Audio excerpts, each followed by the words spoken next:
কেমনে এমন হচ্ছে কেন?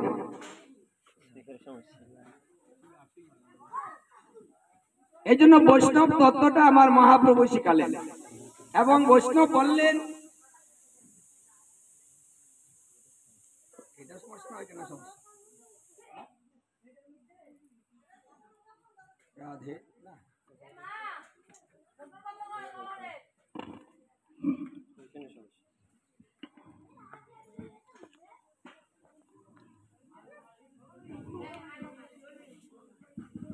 তাহলে ব্রহ্মা 1000 বছর তপস্যা করে কষ্ট করে তিনি বলেছিলেন ঈশ্বরকে। সেই দিন তিনি বলেছিলেন ঈশ্বর পরম কৃষ্ণ, তিনি সচ্চিৎ আনন্দ বিগ্রহ, তিনি অনাদি, তিনি আদি, সর্বকারণ কারণ। এই কথাটা 1000 বছর পরে তিনি উচ্চারণ করেছিলেন।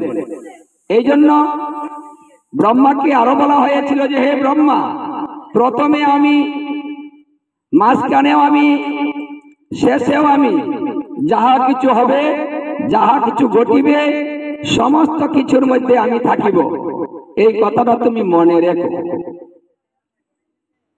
আমি বারবারে আসব। দেখুন, ভক্তের জন্য ভগবান আসেন। তিনি গোলক বৃন্দাবন পরিত্যাগ করে ভুলুকে আসেন, কারণ একটাই, ভক্ত। ভক্তের জন্য ভগবান লালায়িত, আর ভক্ত ভগবানের জন্য লালায়িত। ভক্ত ভগবানের অবিচ্ছেদ্য সম্বন্ধ, এটা কোনো সাধারণ সম্বন্ধ নয়। এই জন্য মন্ত্র মুক্তাবলী গ্রন্থে বলছে, সম্বন্ধ নিয়া বজে তারে কৃষ্ণ নাহি তেজে, আর সকল মরে অকারণ। সম্বন্ধ স্থাপন করে আমাদের ভজনা করতে হবে। সম্বন্ধটা কি হবে? সেই সম্বন্ধটা গুরুদেব জানাবেন। আপনি জানেন না সম্বন্ধটা কি হবে, তাই সম্বন্ধ স্থাপন করিয়ে দিবেন গুরুদেব। তারপরে ভজন করুন। কোন ভাবের ভজন তত্ত্ব আপনাকে গুরুদেব শিক্ষা দিয়েছেন, ঠিক সেই ভাবের ভজনটাই আপনাকে করতে হবে। এই জন্য ভজন তত্ত্ব জেনে ভজন করাই সর্বোত্তম, না হলে অকারণে মরতে হয়। মরা দুই প্রকার, কারণ অকারণ। যদি কেউ অকারণে মৃত্যু হয়, তার বারবার জন্ম হবে, অথবা যে কোনো জুনিতে তার জন্ম হবে। আর যদি কারণ মৃত্যু হয়, তাহলে তার জন্ম মৃত্যু নিবারণ হবে, নিত্যধাম গমন করবে। আমাদের মৃত্যু হতে হবে কারণ, অকারণ নয়। তাই মৃত্যু সব সমকাম্য নয়। আমাদের মৃত্যুর পূর্বে মৃত্যু তত্ত্ব আগে জানতে হবে, তারপরে মৃত্যুর চিন্তা করবেন। এর পূর্বে যে আমার মৃত্যু হয় না কেন, মরে গেলে বেঁচে গেলাম নি, হায়রে মরি না কেন, এই যে আমাদের মাঝে মাঝে কথাগুলো আসে, মরার জন্য পাগল হওয়ার দরকার নেই, মরা একাই হবে। ওটা যখন আসবে তখন কেউ ফেরাতে পারবে না। এই জন্য মৃত্যু হবে, এটা অবধারিত, কিন্তু আমার কোন মৃত্যু হবে সেটা সিদ্ধান্ত আমাকে নিতে হবে। কারণ মন আমার, মন স্থির রাখার দায়িত্ব আমার। মন এদিক সেদিক ছুটবে, তাকে ফেরানোর দায়িত্ব আমার। এই জন্য ভগবান বুদ্ধি দিলেন। বুদ্ধিটা কেন দিলেন? কারণ বুদ্ধির দ্বারাতে সমস্ত কিছু নিয়ন্ত্রণ করার জন্য, যাকে আমরা জ্ঞান বলি। জ্ঞান যদি ভালো না হয়, তার কর্মটা পর্যন্ত ভালো হয় না। এই জন্য আগে জ্ঞানী হতে হয়। জ্ঞানী হতে গেলে যে পুঁথিগত বিদ্যায় তাকে অনেক শিক্ষিত হতে হবে তা নয়। আমাদের এই আধ্যাত্মিক যে জ্ঞানটা, এই জ্ঞানটা প্রাপ্ত হতে হবে। অনেক বড় শিক্ষিত হলে তার জ্ঞান হয় না, অনেক কথা বলতে পারলে তাকে কথা বলে না। তাই কথা বলা এবং জ্ঞান অর্জন করার জন্য আমাদের শ্রদ্ধার আগে প্রয়োজন।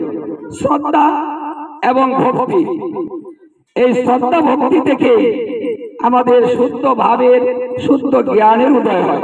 কারণ তখন ভগবান তাকে কৃপা করেন।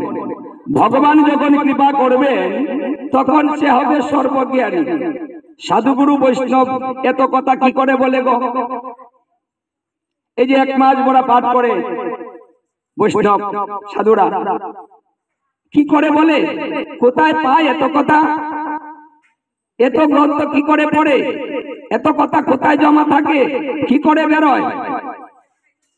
দেখুন, শাস্ত্র কথাটা কোনো মুখস্থ বিদ্যা নয়, শাস্ত্র কথাটা হচ্ছে কৃপা।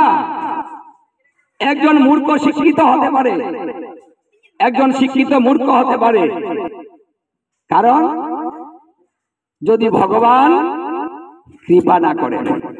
আর যাকে কৃপা করবেন তিনি জ্ঞানী হবেন। সেই কথাটা ব্রহ্ম বলেছে যে আমি চতুর্বেদের বক্তা হয়ে ঈশ্বরকে আমি পরীক্ষা করতে চেয়েছিলাম, চিনতে পারিনি। মানে আমার জ্ঞান লোভ হলো।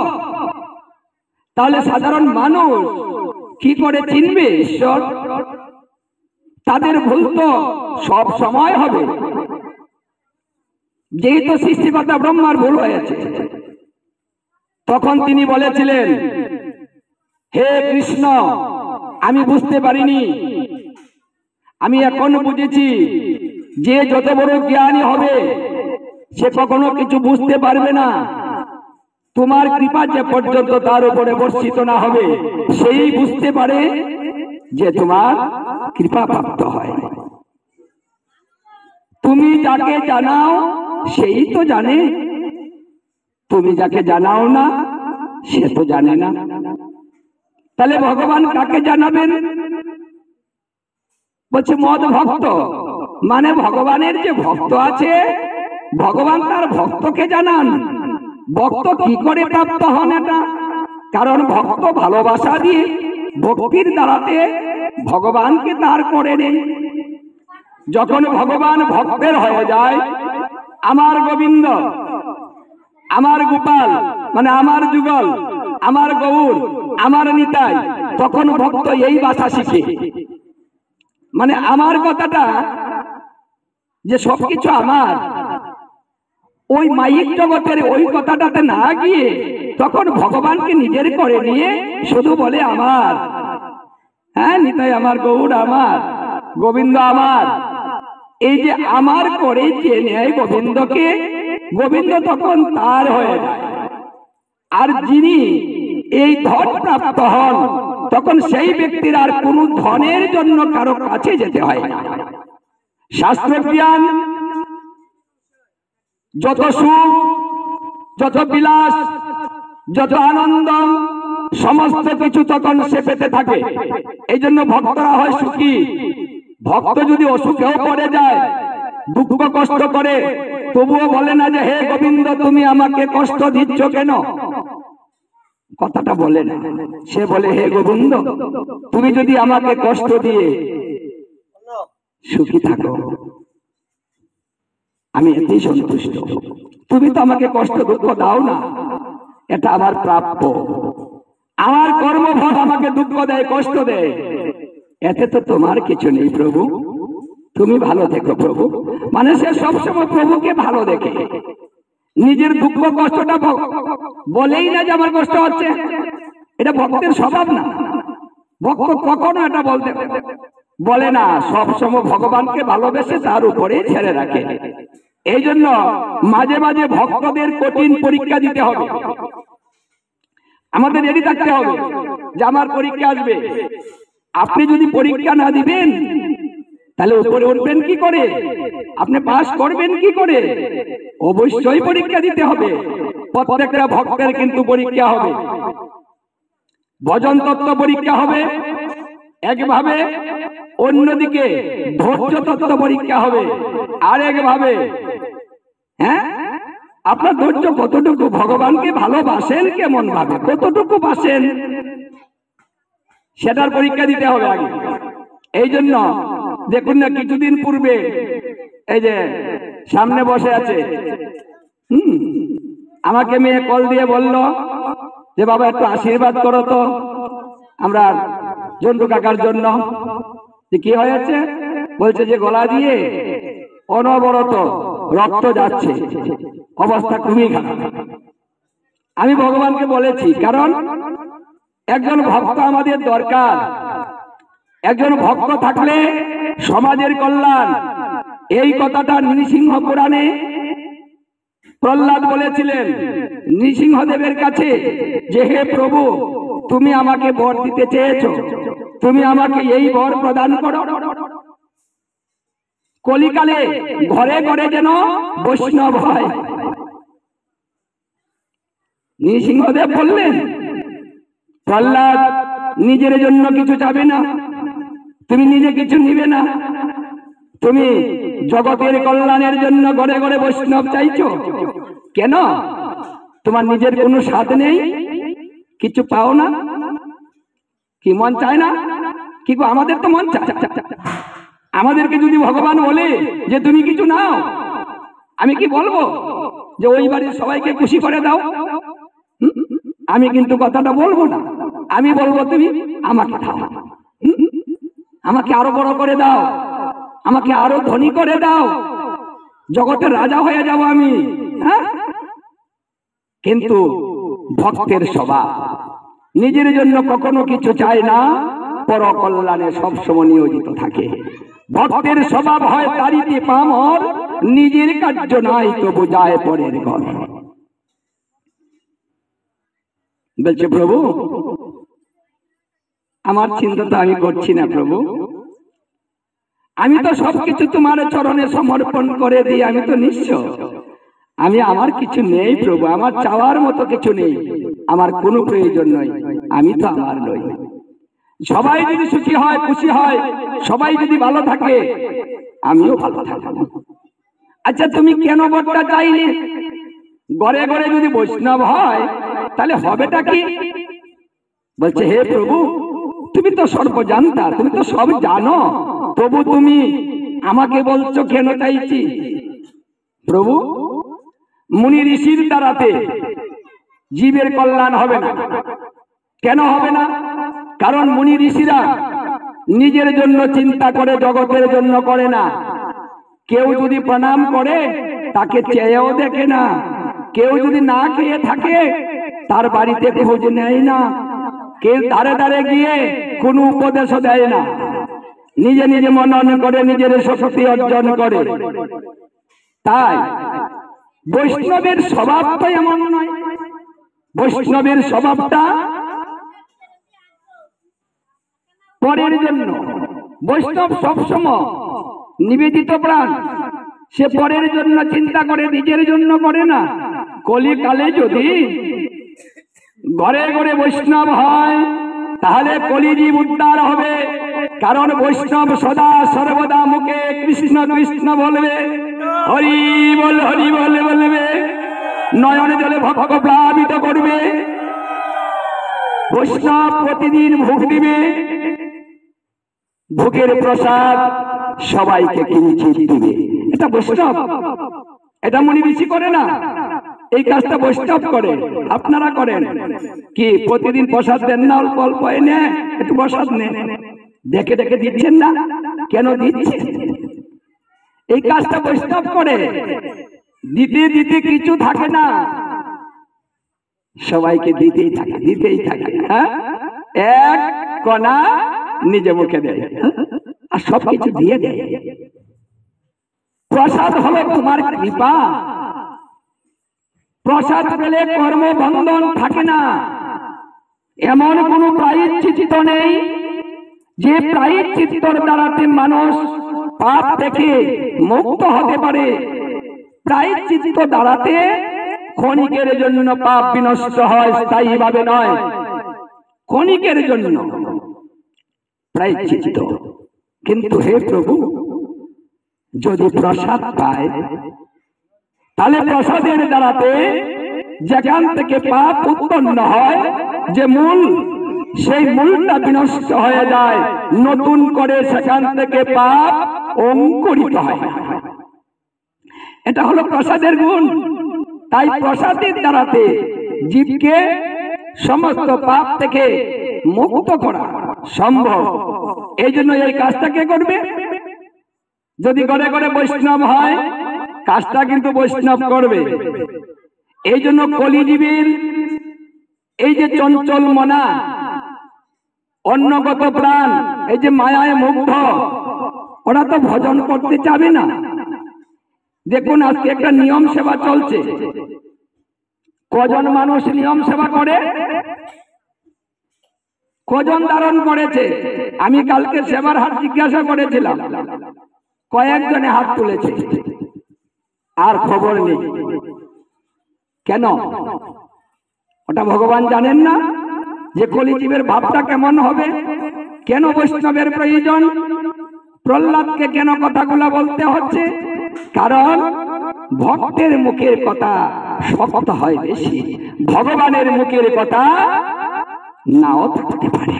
তার প্রমাণ বুড়ি বুড়ি আছে যে ভগবান কথা দিয়েছেন, কথা রাখতে পারেন না। কুরুক্ষেত্রে যুদ্ধে কথা দিয়েছেন, যুদ্ধ ধারণ, অস্ত্র ধারণ করবেন না, যুদ্ধ করবেন না, কোনো পক্ষপাতিত্ব করবেন না।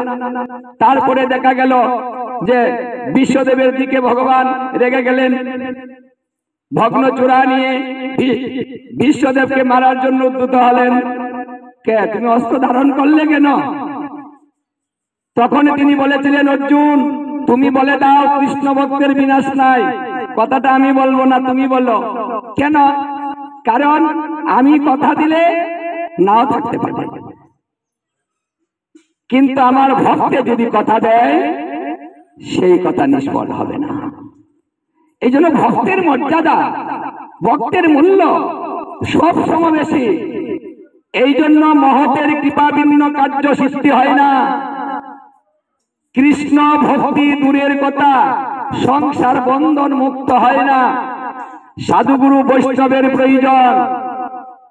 বৈষ্ণব ব্যতীত এই কলিহত জীবকে উদ্ধার করার দ্বিতীয় কোনো পন্থা নেই। এই কাজটা বৈষ্ণব করবে, উপদেশ বৈষ্ণব দেয়। এই যে নিয়ম মাস করো, নিয়ম মাস করা ভালো, কথাটা কে বলে গো? একজন বৈষ্ণব বলে। হ্যাঁ, এই যে তুমি করো না কেন গো? ওটা করো। একাদশী কেন করো না? একাদশী করো। গলায় একটা তুলসীর মালা দাও, একটু হরিনাম করো। এই কাজটা কে করে? বৈষ্ণব করে।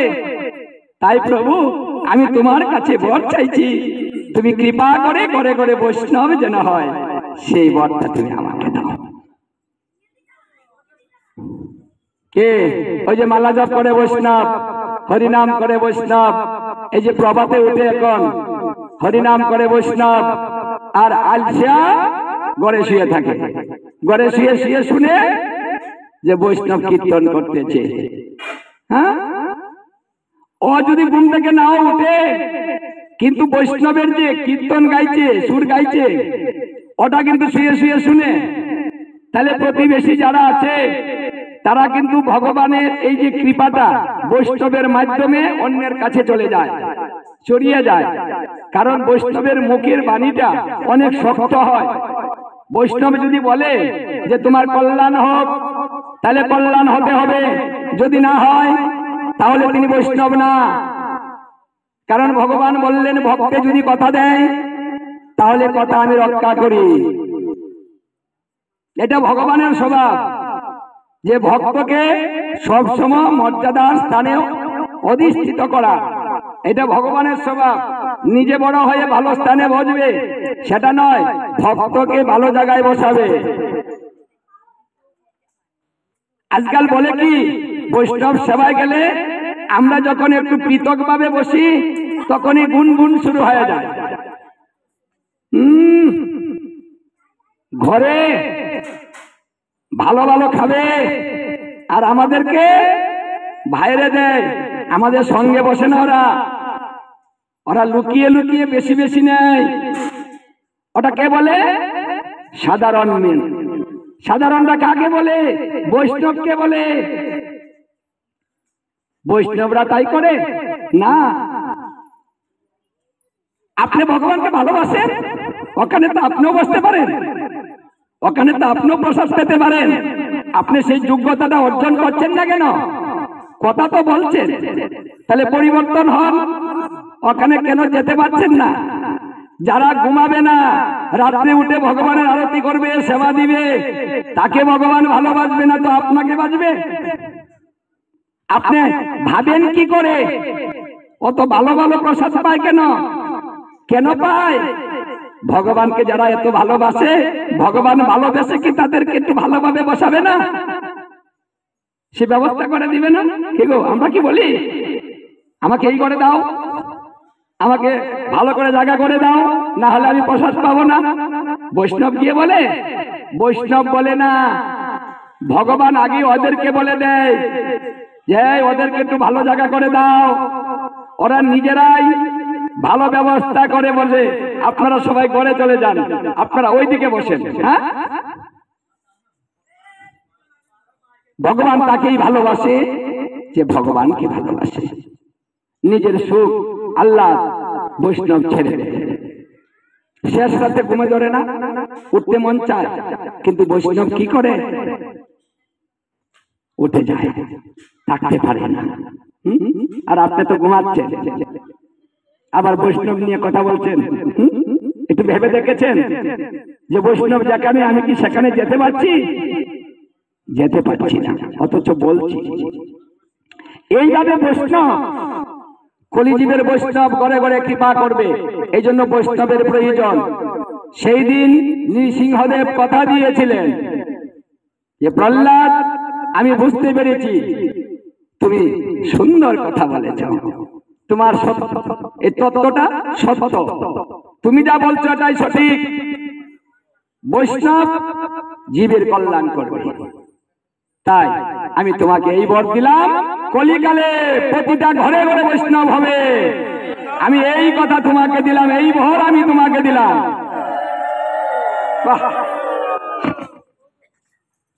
আজকে আমরা শেষটা দেখতে পাচ্ছি। এত বৈষ্ণব আগে ছিল, দিন দিন বৈষ্ণব বাড়ছে, কমছে না। কিন্তু কলিকালের 10,000 বৎসর অতি ধন্য, অতি সৌভাগ্যবান ব্যক্তি যারা কলিকালের 10,000 বৎসরের ভিতরে জন্মগ্রহণ করবে, তারা কলিকালকে ধন্য বলা হয়েছে। কিন্তু অতি ধন্য বলা হয়েছে 10,000। 10,000-এর মধ্যে 5,000-এর উপরে চলে গিয়েছে, আরো অনেক দিন বাকি আছে। এর মধ্যে বৈষ্ণব বাড়তে থাকবে, অসংখ্য বৈষ্ণব হবে। এমন কোন ঘর বাকি থাকবে না যে ওই ঘরে বৈষ্ণব পাওয়া যাবে না। এত বৈষ্ণব হবে, ওটা কমবে না। কিন্তু কলিকালে যত গণায়িত হবে, ধীরে ধীরে বৈষ্ণব কমতে থাকবে। কিন্তু এখন না, এখন আমরা ভালো। কিন্তু কারণ যে শুভ সময়টা, সুন্দর সময়টা আমরা অতিবাহিত করছি, এখনো যারা বুঝতে পারছেন না, এখনো যারা চুপ করে আছেন, এখনো যারা এই মনুষ্য দেহটা সার্থক করার জন্য প্রচেষ্টা করছেন না, কোন রকম চিন্তা করছেন না, যদি 10,000 বৎসর পার হয়ে যায়, তখন আপনার জন্য, আমার জন্য একটা ভয়ানক সময় অপেক্ষা করবে। তখন সাধুগুরু বৈষ্ণব ধীরে ধীরে 2 নাম্বারই হয়ে যাবে বেশি। 10,000-এর পরে সত্য সাধুগুরু বৈষ্ণব খুঁজে পাওয়া বেশি মুশকিল হয়ে যাবে। দুরাচারী হবে, ভেলদারি হবে, শুধু দেখা যাবে বৈষ্ণব, ধারণ করবে বৈষ্ণব স্বরূপ, কিন্তু অন্তরে বৈষ্ণবতা থাকবে না। এই জন্য আমাদের এখনই সময়, যে সময়টা আমরা পার করছি, এই সময়টাই আপনি ধর্ম কিছু করুন, বেশি করতে হয় না তো। আপনি সারা বছর করতে না পারলেন নিয়ম মাসটা পালন করুন, অভ্যাসে চালাতে চেষ্টা করুন। ভগবান তো গীতায় বলেছেন যে তুমি যদি কিছুই করতে না পারো, তাহলে অভ্যাসে চালাতে চেষ্টা করো। আমরা তো চেষ্টাটা করতে পারি। এক জন্মেই প্রসাদ বুঝিতে নাও হওয়া যেতে পারে, বহু জন্ম অতিক্রম হতে পারে, কিন্তু আপনি বারবার সুযোগ পাবেন। কিন্তু আপনার মনুষ্য জন্ম বারবার প্রাপ্ত হবেন, সুযোগ পাবেন বারবার, সুযোগ থেকে বিচ্যুত হবেন না। যদি কিছুই না করেন, তাহলে সুযোগটুকু হারিয়ে যাবে। একবার যদি চক্রে পড়ে যান, একবারে যদি সেই মনুষ্য জন্মের বাহিরে কোনো জন্মে জন্ম হয়ে যায়, তাহলে কিন্তু আমাদের এই যে কলিকালের সুন্দর সুযোগটা হাতছাড়া হয়ে যাবে, আর করতে পারবো না। যে ব্যক্তি, পদ্ম পুরাণে বলা হয়েছে, যে ব্যক্তি নিয়ম মাস আগত দেখে নিয়ম ধারণ করে না, সেই ব্যক্তিকে দুরাচারী বলে জানিবে। মনুষ্যের মধ্যে সর্বনিকৃষ্ট যাচ্ছে এবং সে হলো পাপী। সে অনন্ত কোটি কাল পর্যন্ত নরক ভোগ করবে যদি সে কিছুই না করে। এখানে স্কন্দ পুরাণেও অনেক তত্ত্ব বলা আছে, আপনি কি নিবেন কি নিবেন না, কি করিলে কি হয়। আপনি যদি মনুষ্য জন্ম প্রাপ্ত হয়ে এইটুক কাজও করতে না পারেন, এত সুন্দর একটা সুদুর্লভ সময় দেওয়া হয়েছে, সুযোগ দেওয়া হয়েছে, যে যদি সারা বছর তুমি কিছু নাও করতে পারো, তুমি নিয়মটা ধারণ করো। সেটাও করব না, মানে ভগবানের কোনো কথা আমরা মানব না, আর বলবো ভগবান তুমি আমাকে ভালো করে দাও, তুমি আমাকে সুখী করে দাও, তুমি আমার দোকানটা ঠিক করে দাও, আমার জায়গা বাড়িটা সুন্দর করে দাও, আমার ঘরটা একটু 2-3 তলা 5 তলা করে দাও। আমি খালি চেয়েই যাব আর ভগবান খালি দিয়েই যাবে। তার মধ্যেই সুখ। একজন ভক্ত জানে এর মধ্যে সুখ নেই, সুখের মধ্যে কিছু নেই। সুখের মধ্যে থাকলে কি হয়? ওই যে নলকূপের আর মণিদ্বীপের যে দশা, সেই দশা হয়। অহংকার চলে আসে, দম্ভ চলে আসে, আমি কি জানি হয়ে গেলাম রে। দেখুন না, কারো যদি টাকা পয়সা থাকে, একটা অহংকার। এখানে এই যে ভাগবতের 10ম খণ্ডে 3য় খণ্ডে যে মণিগ্রীব নলকূপের কুবেরের 2 পুত্রদ্বয়ের কথা যেখানে বলা হয়েছে, ভগবান তাদেরকে মুক্ত করলেন। আমাদের এখানে শিক্ষা, আর এখানে নারদ মুনি কিছু কথা বলেছেন। আপনি ভাগবতের 10ম খণ্ডের 3য় খণ্ডে নারদ মুনি কিছু উপদেশ দিয়েছিলেন। জীবের কল্যাণ অকল্যাণ কেন হয়? নারদ মুনি সেখানেই বলেছিলেন যে মানুষ দুর্গতি প্রাপ্ত হয় তার অহংকারের বশত। মানুষের যখন অহংকার চলে আসে, তখন আর মানুষ থাকতে পারে না, মানুষ থাকে না, তখন সে বিচ্যুত হয়ে পড়ে মানুষ থেকে। তার জ্ঞান লোভ হয়, সে বুঝতে পারে না কি করছে, তার যে বোঝা ভালো মন্দ সেটা নষ্ট হয়ে যায়। এই জন্য নলকূপের আর মণিগ্রীব ধনকুবেরের পুত্র, যার জন্য তিনি বুঝতে পেরেছিলেন যে ধনের পুত্র তো, এই ধনকুবেরের পুত্র, তাই এদের অহংকারে তো ওদের লজ্জাটা পর্যন্ত হারিয়ে যায়, নির্দয়া হয়ে যায়, নির্লজ্জ হয়ে যায়, বেহায়া হয়ে যায়। তাই হয়েছে উলঙ্গ হয়ে আমার সামনে দণ্ডায়মান হয়ে দাঁড়িয়ে আছে, ওদের লজ্জা করে না। কুবেরের পুত্রদ্বয়ের লজ্জা নেই। কেন লজ্জা করবে? কাকে দেখে লজ্জা করবে? ও আবার কে? নারদ। নারদকে কি ওই কুবেরের পুত্র গণবে কেন? তাদের তো অভাব নেই, অনেক ধন।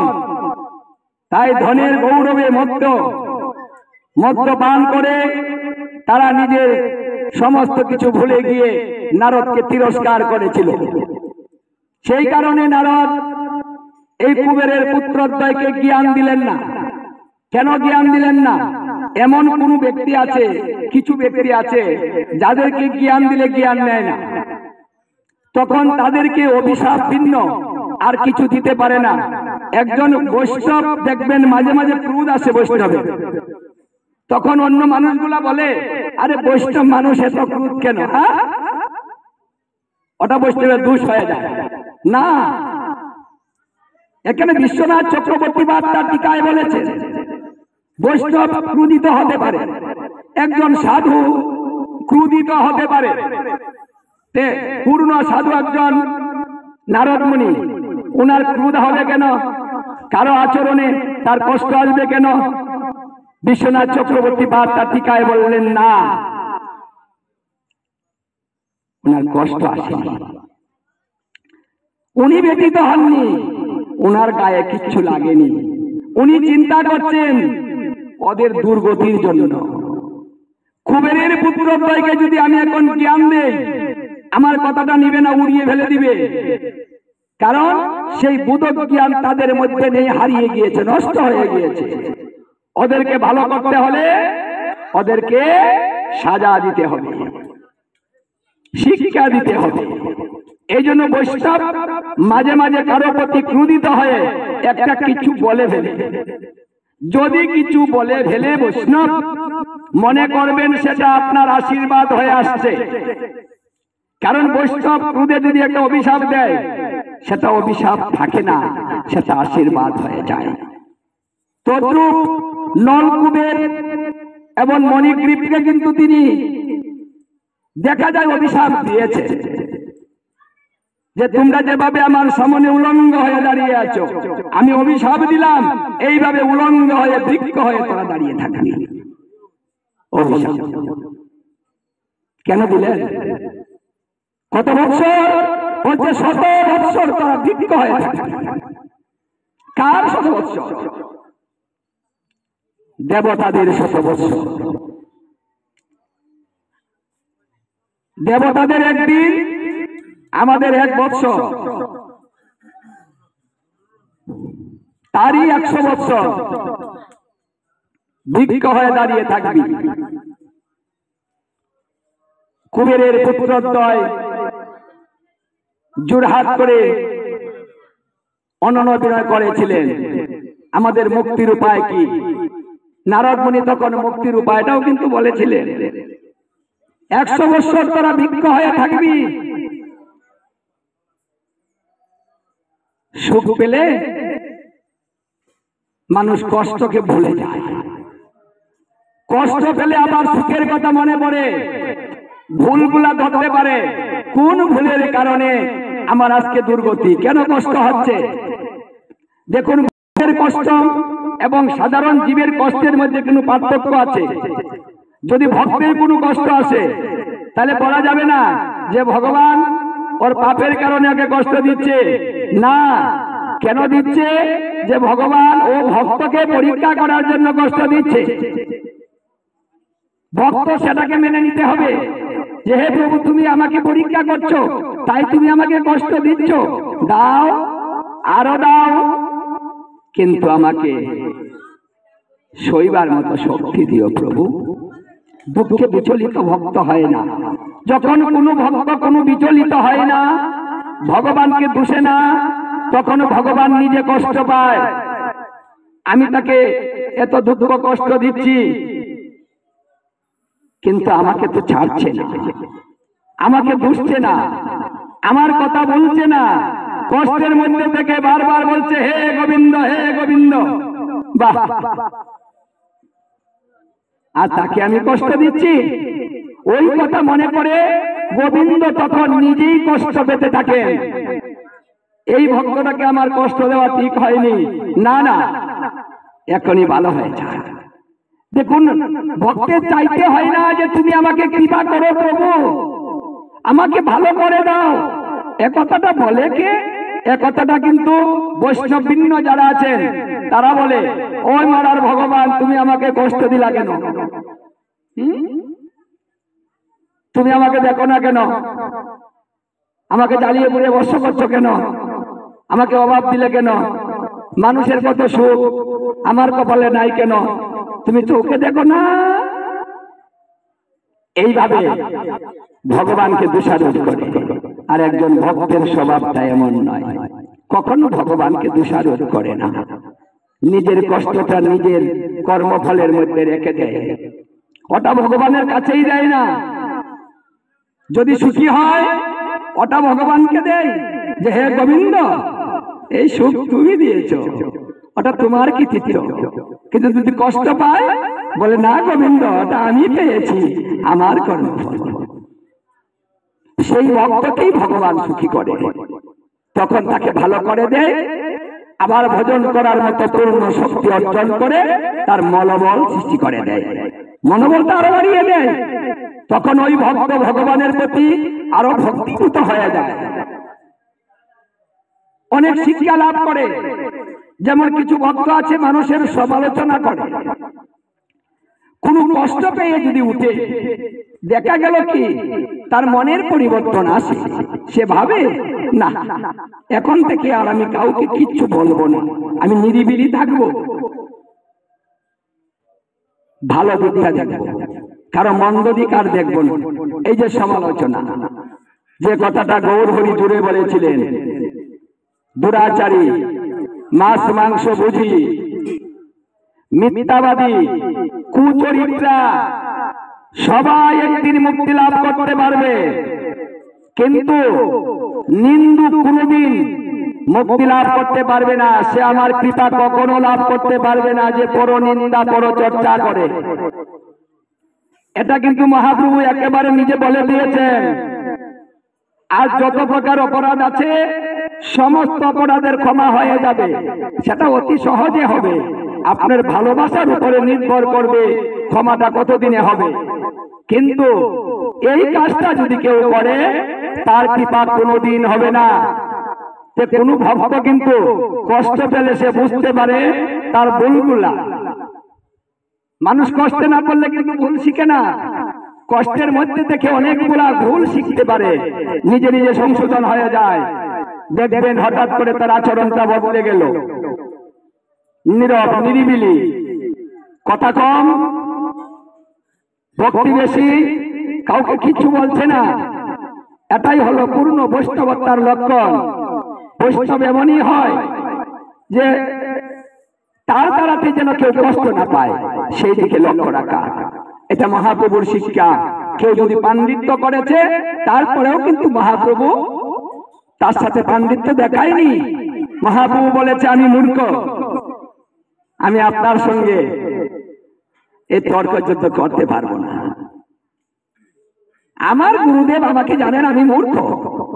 আমি মূর্খ জেনে গুরুদেব বললেন, হে নিমাই, তুমি তো মূর্খ, তুমি তো ভজন করতে পারবে না, কঠিন মন্ত্র উচ্চারণ করতে পারবে না, বেদ করতে পারবে না, তাই তোমার এইসবের দরকার নেই, তুমি হরিনাম করো।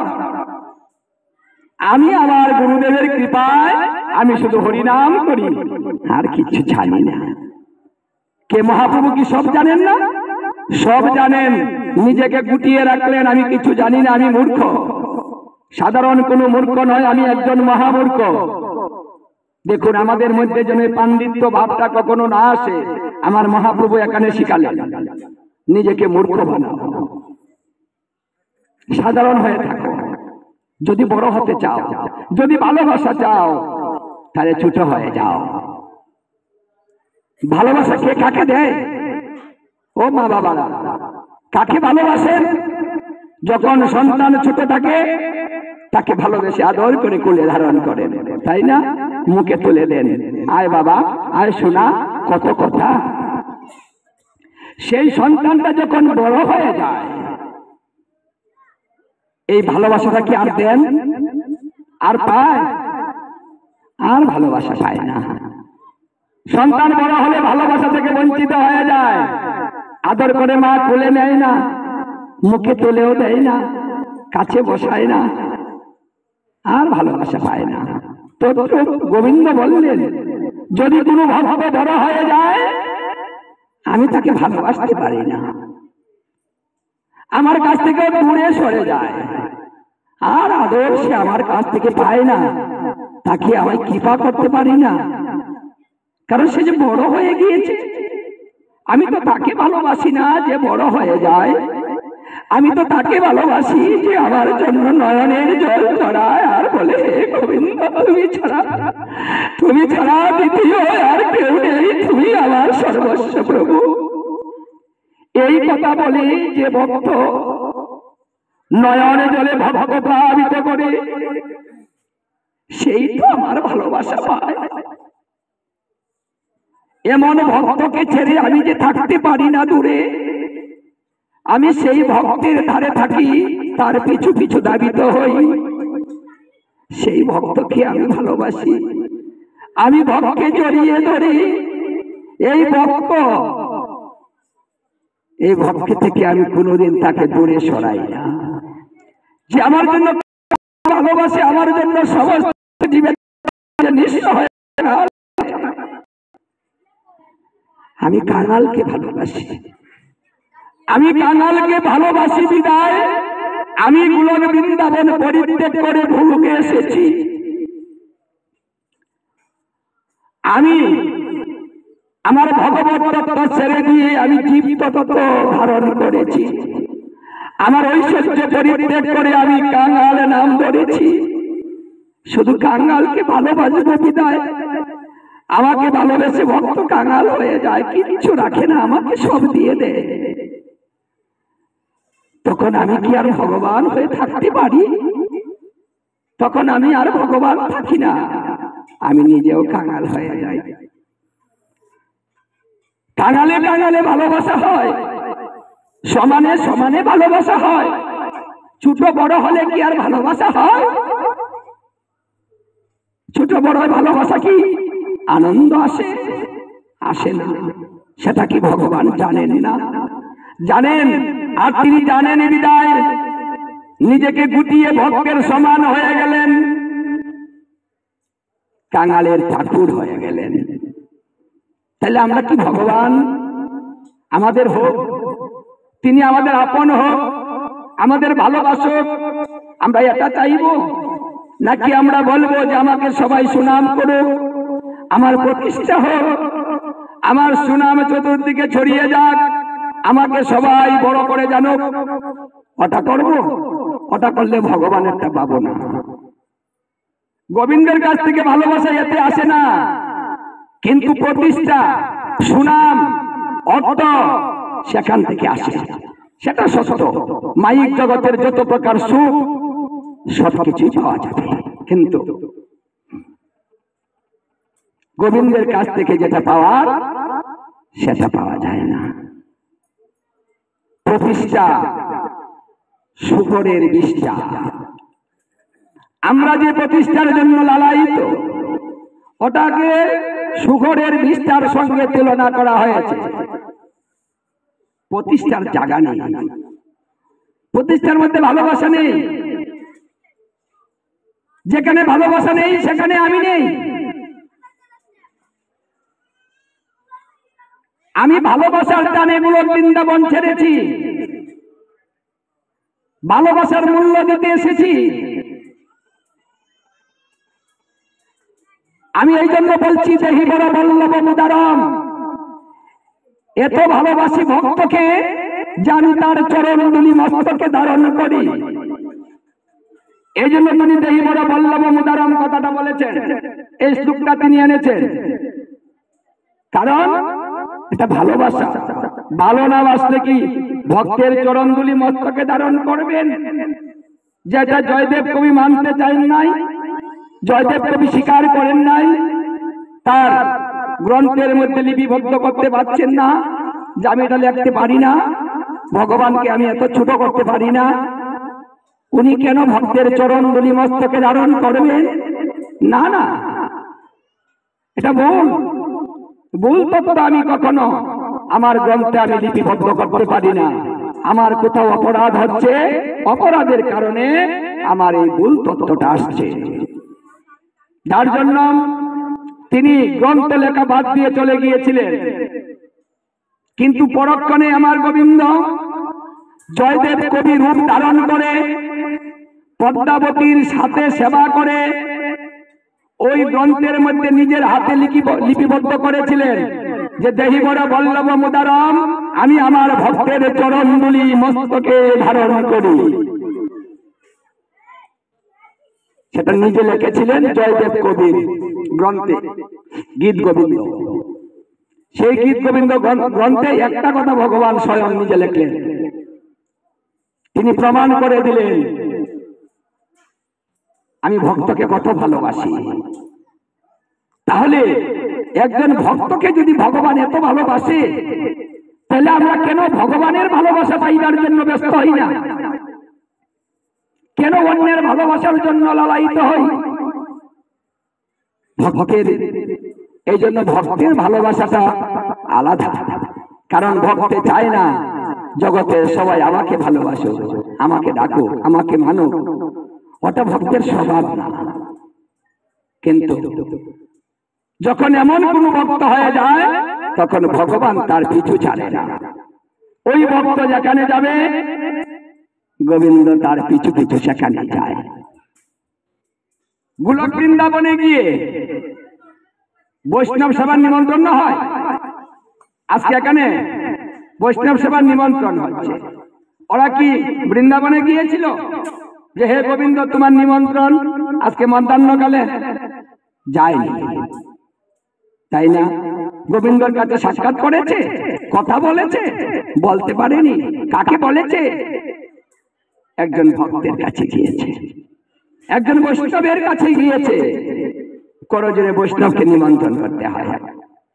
গললগ্নকৃত ভাষে বৈষ্ণব নিমন্ত্রণ কিন্তু এইভাবে নয়, মোবাইলেও নয়। নিমন্ত্রণটা হলো একটা মুখ্য বস্তু। বৈষ্ণব কোনো সাধারণ বিষয় নয়, যেভাবে খুশি সেভাবে নিমন্ত্রণ করবেন আর বৈষ্ণব সেবা হয়ে যাবে। করজোড়ে গললগ্নকৃত ভাষে হাত জোড় করে বৈষ্ণবের কাছে নিমন্ত্রণ বার্তা পৌঁছিয়ে দিতে হয়। যখন বৈষ্ণব নিমন্ত্রণ হয়, বৈষ্ণব স্বীকার করে নেয়, ঠিক আছে আমি আসি। কি বৈষ্ণব বলে না, এই যে আপনাদের নিমন্ত্রণ করেছেন, আপনারা বলেননি যে ঠিক আছে আসবো? যখন বৈষ্ণব স্বীকার করে নেয় যে আমি খুশি হলাম, আমি অবশ্যই অবশ্যই তোমার এখানে আসবো, তখনই বুঝবেন যে ভগবান নিমন্ত্রণ পেয়েছেন। কারণ বৈষ্ণবের দ্বারাতেই ভগবানের নিমন্ত্রণ পৌঁছে যায়। গোবিন্দ তখনই ওই ভক্তের সঙ্গেই চলে আসে যে আমার ভক্ত যেখানে যাবে সেখানে কি আমি না গিয়ে থাকতে পারি? ভক্তকে নিমন্ত্রণ করলেই গোবিন্দকে নিমন্ত্রণ হয়ে যায়। এখানে আজকে গোবিন্দ এসেছেন, কারণ এখানে ভক্তের নিমন্ত্রণে ভক্তরা এসেছেন, গোবিন্দ চলে এসেছেন। ভক্তের স্বভাবটা কেমন হয়? বলছে ভক্তের স্বভাবটা হয় আগে সে আমাকে দেয়, নিজে নেয় না। এটা কিন্তু ভক্তের স্বভাব। এটা তো ভগবান জানেন যে সে তো একা নেয় না, আগে আমাকে দেয়, আমার কৃপা, তারপরে সে নেয়। প্রসাদ একটা কৃপা, আমরা কৃপা নেই। এই জন্য বৈষ্ণবকে বলা হয় সতী। কারণ যারা গোবিন্দকে দিয়ে তারপরে নিজে গ্রহণ করে তাকে সতী বলা হয়। সতীর স্বভাবটা এমনই হয়, পতিকে না দিয়ে নেয় না। আমাদের পতি আছে, আমরা প্রতিদিন ভোগ রাগ করি, পতির সেবা দেই। পতি তো একজনই হয়, যার চরণে সকলের হয় গতি, সেই তো হয় পতি। পতি সেবা না দিয়ে কি সেবা করা যায়? যে করে তারা হলো অসতী। অসতী কখনো গোবিন্দের কৃপা লাভ করে না। এই জন্য মায়েরা আমাদের মতো হন, সেবা দেওয়া শিখুন। কারণ আছে কটা বাজে গো? তাহলে বোকারতি কখন হবে? হয়তো 3-4টে বেজে দেবে বোকারতি কাজে যেতে, অনেক দেরি হবে না?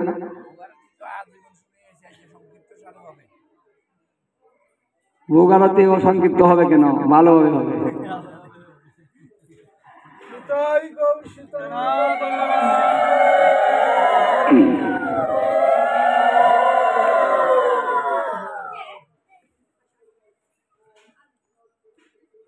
দেখুন এখানে গীতা ভাগবত অধ্যয়ন হবে, নিমন্ত্রণ হয়েছে, কিন্তু ভক্ত কিন্তু আসছেন। আমাদের অনীহাটা কোথায়? আমাদের অনীহাটা হচ্ছে ভগবানের প্রতি।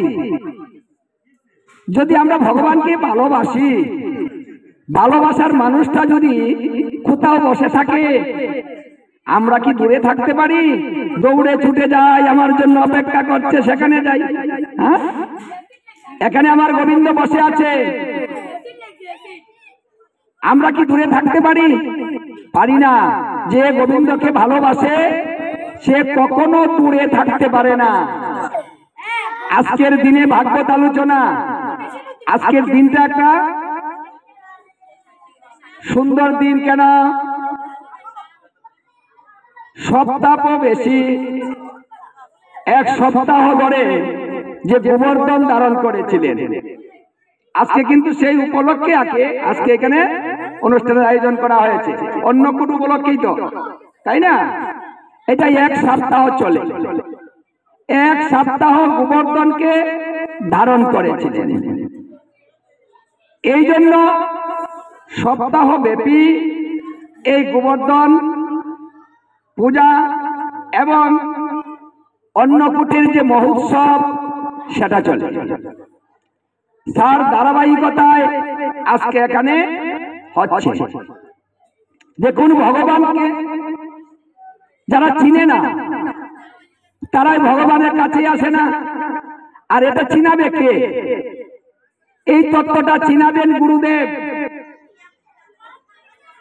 আমাদের অভাবটা কিন্তু এই জায়গায়। কেন মানুষ আসে না? কেন মানুষ গোবিন্দকে চেনে না? কেন তার ভক্তিটা হচ্ছে না? কেন সে গীতা ভাগবত শ্রবণ করে না? তত্ত্বের অভাব। আমাদের দীক্ষা হচ্ছে, শিক্ষা হচ্ছে না, অভাবটা হচ্ছে এই জায়গায়। আজকে যদি গুরুদেব কঠিন ভাবে শিক্ষা দিতেন, আমাদের এই তত্ত্বটা শিখাতেন, তাহলে ব্যবসা বাদ দিয়ে হলেও আমরা এখানে আসতাম। এই যে যারা বসে আছে তাদের কোনো কাজ নেই, আপনারা যারা এসেছেন তাদের কোনো কাজ নেই? আছে। কেন এসেছেন? তত্ত্ব জানেন। মুনি ঋষিরা বলেছিল, তপস্যা করে যা না মিলে সাধু গুরু বৈষ্ণবের সঙ্গে গেলেই তা মিলে।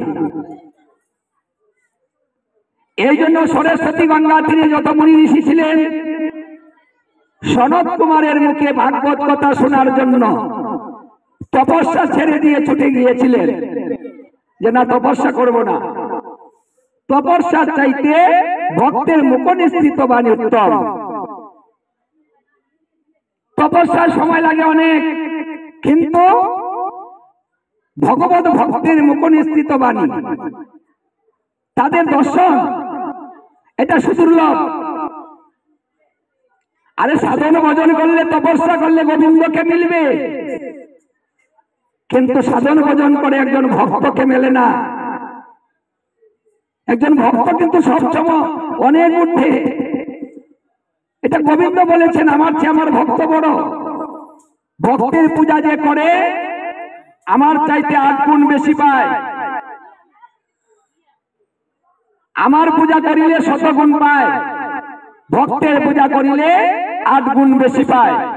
হে অর্জুন, তিনি আদি পুরাণে বললেন, অনন্য মনে ভক্তিভূত ভাবে যদি কোনো ভক্ত আমার সেবা পূজা করে, কিন্তু সেই ভক্ত যদি আমার ভক্তকে না চেনে, ভক্তের সেবা পূজা না করে, ভক্তকে ভালো না বাসে, আমি সেকে তাকে ভক্ত বলে স্বীকার করি না। মানে অনন্য মনে ভগবানের পূজা করলেও ভগবান ভক্ত বলে স্বীকার করেন না, যদি ভক্তকে ভালোবাসা না হয়। যিনি ভক্তের ভক্ত সেই আমার প্রকৃত ভক্ত। এই জন্য দেখুন, বৈষ্ণবরা কিন্তু ভক্তকে ভালোবাসে। একজন বৈষ্ণব বিষ্ণু সাদৃশ্য, প্রচন্ড বিগ্রহ। বৈষ্ণব দর্শনে এই জন্য পাপ চলে যায়। বৈষ্ণব যদি কখনো, কোন ভক্ত যদি কখনো ভগবত ধামে উত্তীর্ণ হয়, ভগবান বলেন আমার ধাম পবিত্র হয়ে গিয়েছে। মানে ভক্তের মর্যাদা এমন জায়গায় নিয়ে পৌঁছিয়েছেন তিনি। তিনি ভক্তের মর্যাদা কোথায় তিনি শিক্ষা দিচ্ছেন, অথচ আমরা ভক্তের মর্যাদা বুঝতে পারছি না। যদি ভক্তের মর্যাদা না বুঝবে, বৈকুণ্ঠের যে দাঁড়িরা অভিশপ্ত হলো কেন? ভক্তকে অমর্যাদা করেছিল, মর্যাদা দেয়নি। তিরস্কার করেছিল চতুষ্টয় মুনিকে। দেখুন, ভক্তকে যদি তিরস্কার করা হয়, আপনি যদি ভগবত ধামে থাকেন, সেখান থেকে আপনাকে সুরে মেরে হবে, নিচে চলে আসতে হবে, উপরে থাকতে পারবেন না। কারণ ভক্তের অমর্যাদা এটা কখনো তিনি সহ্য করেন না। তাই তিনি নিজে ক্ষমা চেয়েছিলেন যে হে চতুষ্টয় মুনি, ওদের হয়ে আমি ক্ষমা চাই, কারণ ওরা আমার দাড়ি, ওরা ভুল করেছে, সেই ভুলটা আমার, কারণ আমি এদেরকে শিক্ষা দিতে পারিনি। দেখুন অভাবটা কোথায়। নারায়ণ স্বীকার করে নিলেন যে আমি ওদেরকে শিক্ষা দিতে পারিনি। কর্মচারী যদি কোনো ভুল করে, তাহলে সেই ভুলটা মালিকের উপরেই পড়ে। শিষ্য যদি কোনো ভুল করে, অপরাধ করে, তাহলে সেটা গুরুর উপরেই পড়ে। স্ত্রী যদি কোনো ভুল করে, কোনো অপরাধ করে, তাহলে সেটাও স্বামীতে পড়ে। নারায়ণ স্বীকার করে নিলেন ওটা আমার, আমি ক্ষমা চাই। তাহলে আজকে যারা নিয়ম সেবা করে না, আমরা কি বুঝবো? যে শিক্ষার অভাব, এখানে শিক্ষার অভাব, তত্ত্বটা জানানো হয়নি, তত্ত্বটা জানে না। নিয়ম সেবা করলে কি হয়, না করলে কি হয়, এই যে ভক্তির বীজটা তাদের ভিতরে আসেনি। কেন আসেনি? যে পর্যন্ত সাধুগুরু বৈষ্ণবের সঙ্গে না আসবে, সেই পর্যন্ত তাদের এই ভক্তি অঙ্কুরিত হবে না।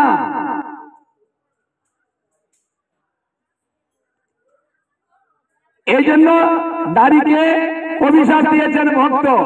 কি নারায়ণ ফেরাতে পারলেন না? যে তুমি আমার দাড়িকে অভিশাপ দাও কেন? কি পারতেন না তিনি?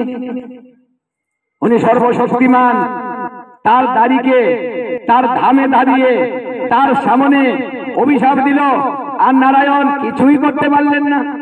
কেন? কারণটা হচ্ছে নারায়ণ সত্যের পক্ষে আছে, ও সত্যের পক্ষে নেই।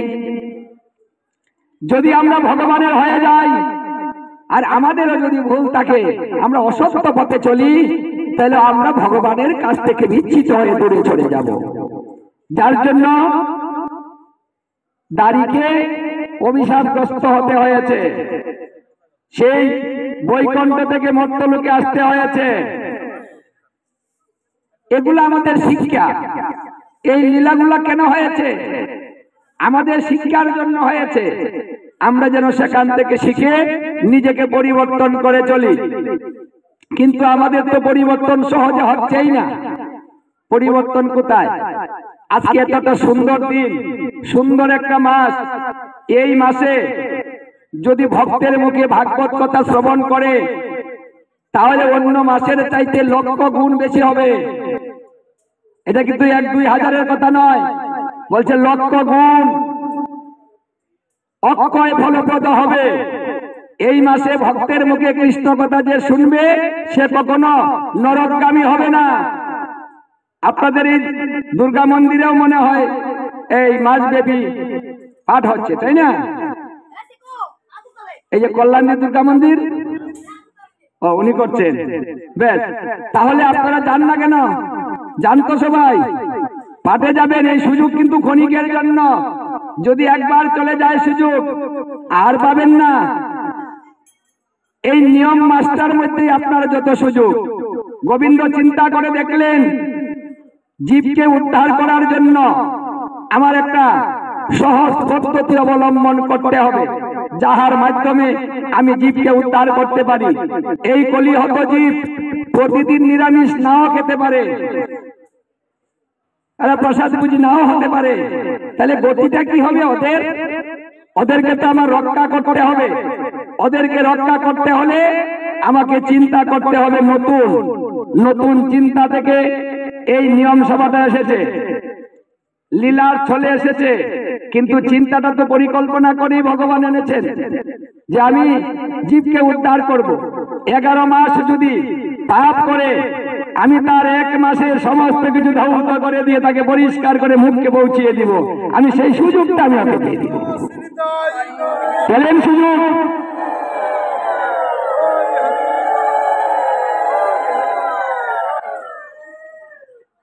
সাধুগুরু বৈষ্ণবের মুখের একটা কথা যমরাজ পদ্মপুরাণ উত্তরাখণ্ডে বললেন, হে যমদূতগণ, যদি সাধুগুরু বৈষ্ণবের মুখ নিশ্চিত বাণী একটা কেউ পালন করে তাহলে তুমি তার কাছে যেও না, তাকে পরিত্যাগ করি। একটা কথার মূল্য কত? সাধুগুরু বৈষ্ণব বুঝেন না, চিনেন না, তাদের কাছে আসেন না, তিথিতে যাবেন, সাধুগুরু বৈষ্ণবের মতো কৃপা তো তিথিতেও পাবেন না। কারণ তিথি গিয়ে ডুব দিলে, পরিশ্রম করলে কিছু হবে, পাপ দূরে যাবে। আর বৈষ্ণব দর্শন করার সঙ্গে সঙ্গে পাপ দূরীভূত হয়ে যায়। তাহলে কোনটা সহজ, কোনটা ভালো? বৈষ্ণবই তো ভালো, তবে দর্শন করতে হবে ভক্তি দিয়ে। কারণ বৈষ্ণবের কৃপা ভিন্ন, কৃষ্ণ ভক্তি লাভ তাড়াতাড়ি হয় না। এটাই বৈষ্ণবের গুণ। এই যে একটু আগে বৈষ্ণব বন্দনায় গিয়েছেন, বৈষ্ণবের কি গুণ? গঙ্গায় গিয়ে ডুব দিলে পাপ যায়, বৈষ্ণব দর্শনে পাপ চলে যায়। যার হৃদয়ে সবসময় গোবিন্দ বিরাজ করেন তিনি বৈষ্ণব। তিনি কোন মুনি ঋষির হৃদয়ে বিরাজ করেন না। তিনি বললেন, আমি কোথায় থাকি, আমি কোথায় বিরাজ করি, কোথায় বাসস্থান? নারদের প্রশ্নের উত্তরে তো ভগবান তাই বললেন যে আমি আমার ভক্তের হৃদয়কে বেছে নিয়েছি, আমি সেখানে বিরাজ করি। অনন্ত কোটি ব্রহ্মাণ্ডের সমস্ত কিছু আমি ছেড়ে দিয়েছি,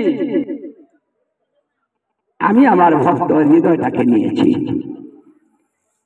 তিনি হৃদয়ের ধর, হৃদয়ে ভক্তি দেবী।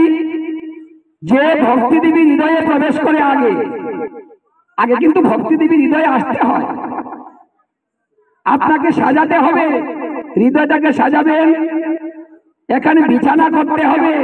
সেই বিছানাটা ভক্তি দেবী করে থাকেন, যার জন্য কলিকালে ভক্তি দেবী নষ্ট হয়ে গিয়েছিল।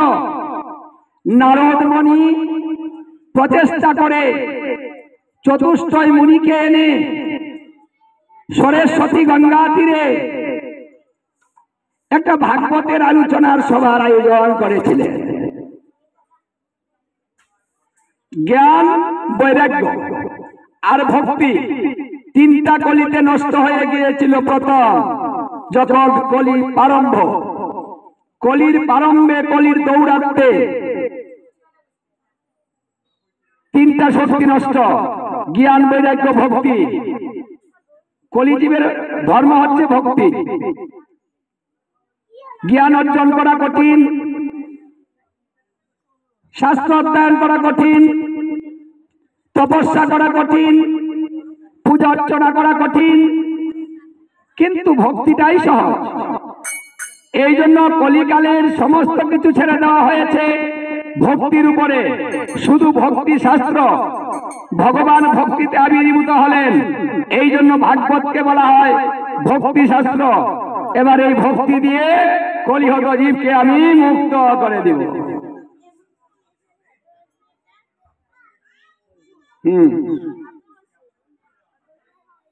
এই বলে আর একটু এখন একে বাজাইয়া দিয়ে আমাকে এখন বলছে হরে কৃষ্ণ। আজকের আয়োজন খুব সুন্দর হয়েছে। আপনাদের নোয়াখালীতে কিন্তু খুব ভালো আয়োজন হয়, প্রচুর সাধুগুরু বৈষ্ণব, অনেক গীতা ভাগবত পাঠ এখানে হচ্ছে। অন্য জায়গায় কিন্তু এতটা না। হ্যাঁ হয়, কিন্তু আপনাদের এখানে কিন্তু এটা খুব বেশি বেশি হয়। তার জন্য আপনাদের জনম সার্থক। কারণ যে জায়গায় সাধুগুরু বৈষ্ণবের সমাগমটা বেশি হয় সেই স্থানটাই ধন্য হয়। যে স্থানে বৈষ্ণব আগমন ঘটে সেই স্থান, সেই এলাকা ধন্য হয়ে যায়। তাই আপনাদের নোয়াখালীর এলাকাটা ধন্য এলাকা। হরে কৃষ্ণ, আপনাদের জন্ম সার্থক যে আপনারা একটা ভালো জায়গায় জন্মগ্রহণ করেছেন।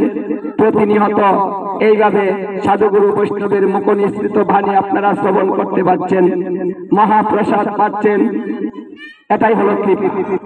তাই আজকে যারা আয়োজন করেছে তারাও কোনো সাধারণ নয়, কারণ নারদ মুনি বলেছিলেন, হে রাজন, যে গৃহে বৈষ্ণব সেবা হয়, যে গৃহে ভাগবত অর্চন হয়, যে গৃহে ভগবানের সেবা পূজা হয়, সেই ব্যক্তি বহু বহু জন্মের স্বীকৃতি নিয়ে এসেছে, না হলে তার বাড়িতে হয় না, সে কাজ করতে পারে না।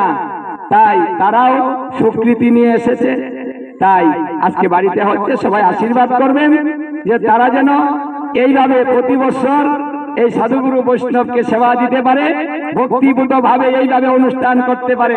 জয় জয় গীতা ভাগবত বিদিতমানন্দে, হরি হরি বলবান, হরি বল।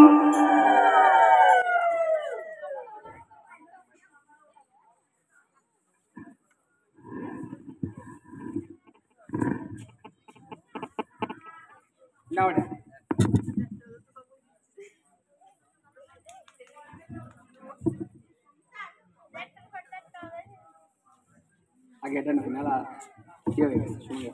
আচ্ছা, বুক ঠিক আছে মন্দিরে? হ্যাঁ, আমি মালা খাবো।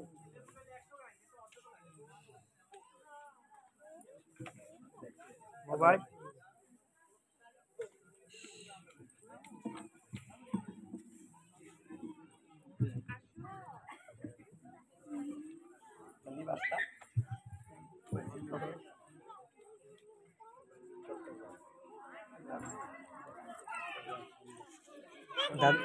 दादू दादू दादू मोबाइल का